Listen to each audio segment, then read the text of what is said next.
अच्छा, अभी आनंद से शायद कनेक्शन नहीं हो पाया। मैं सज्जन के पास चलता हूँ। सज्जन जी, क्या लग रहा है छत्तीसगढ़ मध्य प्रदेश का ओवरऑल व्यू आपका क्या है? कौन जीत रहा है वहां पे? देखिए, जहां तक छत्तीसगढ़ की बात है तो निश्चित तौर पे अगर आप, और मध्य प्रदेश भी, अगर आप 2-3 महीने पहले ये सवाल करते हाँ। तो केवल नेशनल मीडिया की बात नहीं थी, ग्राउंड सिनेरियो भी ऐसे थे कि मध्य प्रदेश में तो एंटी इनकम्बेंसी था और छत्तीसगढ़ में ऐसा लग रहा था कि सारा का सारा जो प्रयास है वो राष्ट्रीय भाजपा की जो नेतृत्व है उसके तरफ से है। ऐसा लग रहा था कि प्रदेश नेतृत्व जो है वो कहीं से भी वो दमखम जो दिखनी चाहिए, चुनाव जीतने का जो एक उत्साह होता है वो दिख नहीं रहा था। और ये लग रहा था कि बीजेपी लगभग एक बैरन लैंड दे रही है भूपेश बघेल को। लेकिन उस समय से अभी तक अगर आप देखें, पहले चरण का चुनाव 7 तारीख को हुआ और उसमें बीजेपी की स्थिति पहले से काफी बेहतर रही और अभी स्थिति सुधरी है। सुधरने का कारण देखिए, लेकिन मैं अभी उस पे नहीं जाऊंगा कि कितनी सुधरी है, इसमें थोड़ा सा मेरी असहमति है।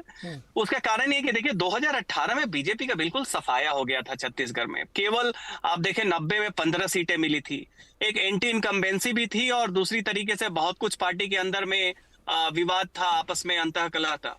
अभी क्या स्थिति है कि बीजेपी वहां पे, छत्तीसगढ़ एक ऐसा प्रदेश था कि शुरू से ग्राउंड अगर सिनेरियो देखें तो आदिवासियों में आप देखें तो थोड़ा बहुत असंतोष था, लीडरशिप को लेके थोड़ी सी नाराजगी थी कांग्रेस के अंदर। बीजेपी को जितना लाभ लेना चाहिए था मेरे हिसाब से उतना लाभ बीजेपी ने नहीं लिया। दूसरा क्या हुआ, परिस्थिति आज से 20 दिन पहले तक बहुत क्लोज हो गई थी, लेकिन जो किसानों का कर्ज माफी का जो मुद्दा था, जब हमने वहां पे जो दक्षिण बस्तर संभाग है जिसमें 20 सीटों में चुनाव हुआ था, हमने देखा कि अचानक जो लोग थे उनके बीच में ये बात आ गई थी कि वो बीजेपी के रिस्पॉन्स का इंतजार करेंगे। हुआ ये कि प्रधानमंत्री का कांकेर में भाषण हुआ 7 तारीख वाले चुनाव के पहले, उसमें कोई इस पे बात नहीं की गई और जो संकल्प पत्र था, मैनिफेस्टो था, उसमें भी नहीं बात हुई। तो थोड़ी बहुत और जो बीजेपी को काफी ज्यादा जो बेनिफिट मिलना चाहिए था, एंटी इनकम्बेंसी का लाभ उठाना चाहिए था।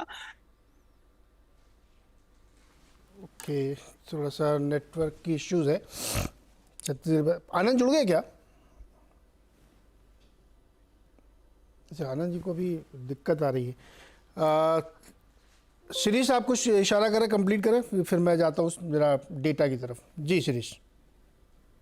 नीरज, मैं ये बताना चाहूंगा, जिस कर्ज माफी की बात की जा रही है वो कर्ज माफी कांग्रेस ने 5 साल पहले की थी जब उनकी सरकार बनी थी।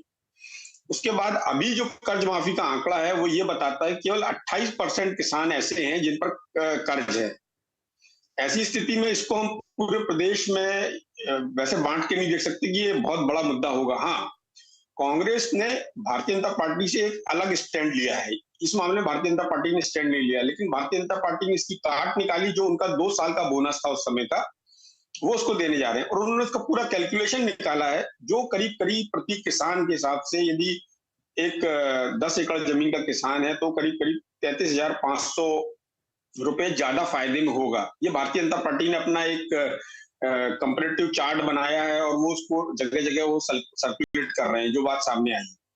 तो लेकिन भारतीय जनता पार्टी की जो ये महतारी वंदन योजना, इसने एक बड़ा कांग्रेस को नुकसान कर दिया है, जिसकी कांग्रेस को इसका अनुभव हुआ। तभी कांग्रेस ने पहला चरण खत्म होने के बाद नारी लक्ष्मी, जो गृह लक्ष्मी योजना है, वो शुरू की।